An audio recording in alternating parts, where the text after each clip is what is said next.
নমস্কার বন্ধুরা, আমি আবার চলে এসেছি আমার নতুন চ্যানেলে।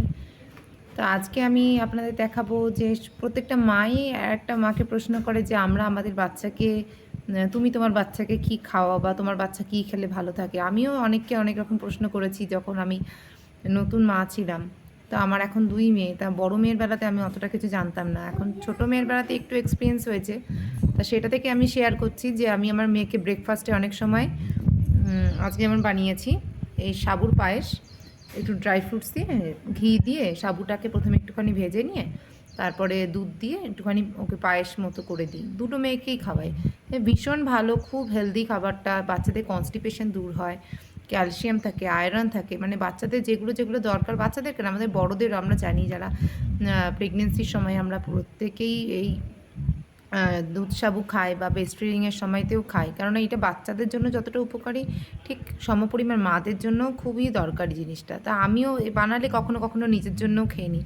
তাই আপনারা যারা বাচ্চার জন্য আলাদা করে আর নিজের জন্য আলাদা করে কোনো খাবার বানাতে অতটা সময় পান না, তারা এইটা বানিয়ে খেতে পারেন। খুব চটজলদি হয়েও যায়, খুব স্বাস্থ্যকর খাবার আর খুবই সস্তা। মানে দৈনন্দিন জীবনে সেরেলাক ফেরেলাক বাচ্চাদের অতটা না খাইয়ে, আমিও যতদূর খাইয়েছি কখনো সখনো, সেরেলাক খাওয়াইনি এমনই কথা নয়, কিন্তু এখন যতটা পারি চেষ্টা করি অ্যাভয়েড করার, কারণ আমার মেয়ে এখন ২ বছর হয়ে গেছে, ও সব সলিড খাবারে মোটামুটি খেতে শিখে গেছে। তাই ওকে অনেক দিন ধরেই আমরা আর সেরেলাক দিই না, প্রায় ১ বছর হয়ে গেল সেরেলাক আর দিই না।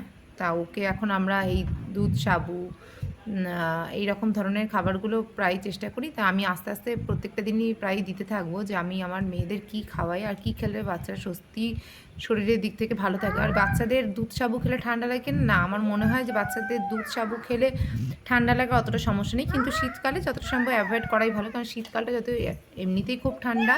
আর এটাও জানি সূর্যাস্তের পরে দুধ সাবু খাওয়ানো যায় না, এটা আমাদের মারাই বলে থাকে যে দুধ সাবু সূর্যাস্তের পরে খাওয়া যায় না। সকালের দিকটাতে আপনারা গরম দুধের সাথে একটু দুধ সাবু বানিয়ে বা দুধের পায়েস, সাবুর পায়েস করে বাচ্চাদের দিলে খুবই হেলদি।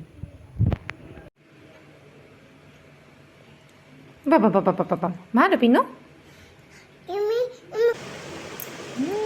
ভালো, ভালো খেতে।